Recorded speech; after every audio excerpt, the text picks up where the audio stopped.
The y-intercept tells, oh, we had 0, 3 is the y-intercept, isn't it? Intercept, which means then that b is equal to 3. Is there another way to find m?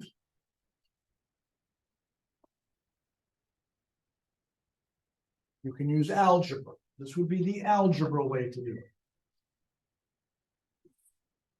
Anybody remember this? y2 minus y1 equals m2 minus m1. By the way, that's a lie. I'll show you why it's a lie. Okay, so in this case, we do know what b is all. They already told us b here, right? Boom. Hey, cool. B is there. We need to find m. We got y. We got y is equal to something x plus, we know that b is 3. How can we find m using algebra? You take any 2 points. The y values go on the top. The x values go on the bottom. So which one do you still want to start with? This y or that y? The 6. Okay. You start with the 6. Then the corresponding x has to be, if you're going to start with this point, you got to start top and bottom with that point. They're both minuses. Doesn't matter if they're positive numbers or negative numbers, they're still a minus in them. 3, 0.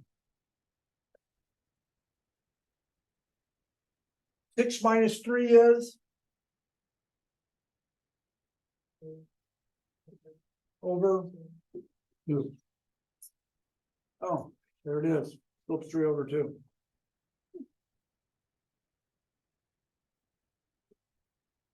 Or, and this is why I call this a lie.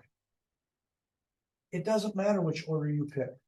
What if I picked this point first? 3, 0, and then that point, 6, 2. Then I get -3 over -2, which reduces to 3 over 2.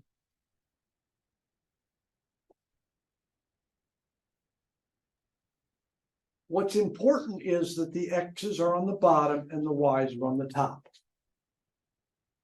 You know what the number one mistake I see here is using this?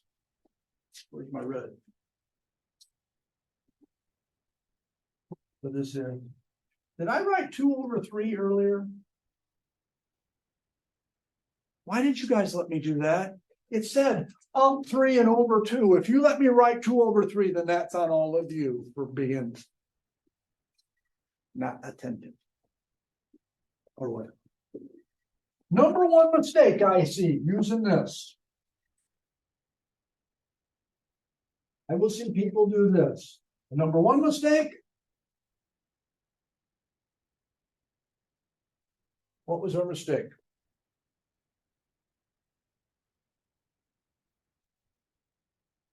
They put the x's on the top and the y's on the bottom. I don't know why, but I see it more often than any other mistake. They flip-flop this.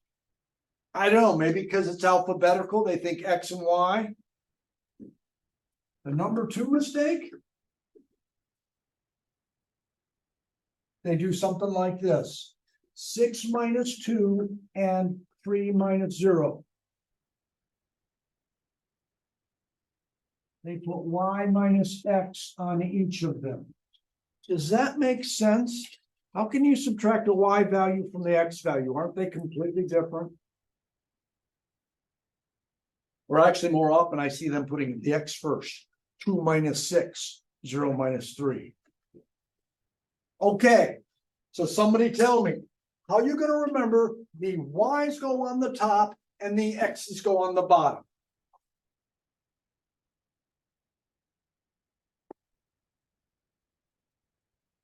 Anybody got any little hints they use? The slope thing is, it's y minus y over x minus x. I don't care about the little ones and twos, they mean nothing. How are you going to remember this? Anybody got any hints?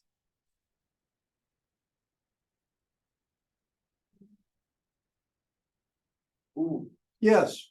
okay, so it's like the Y's are alive and the X's are dead and buried underground. Wow, that's brand new.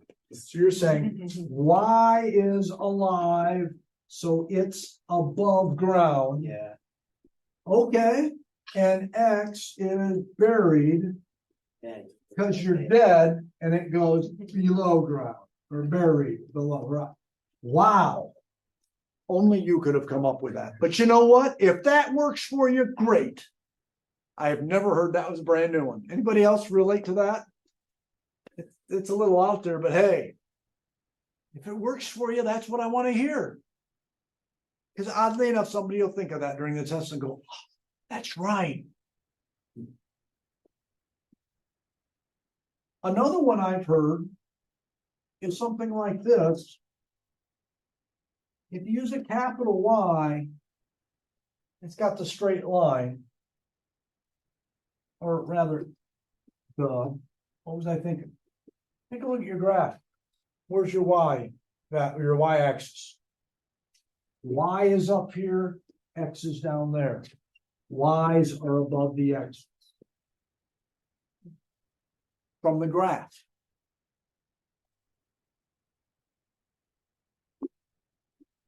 Anybody seen an old school picnic table? Where the bench is not attached to the tabletop by a big old metal pole or tube? Old school picnic tables, the legs are in the form of an X. To hold them up.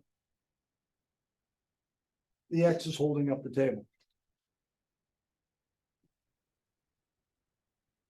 Or my personal favorite,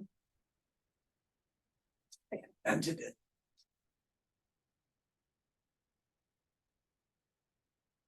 You are always above your X's.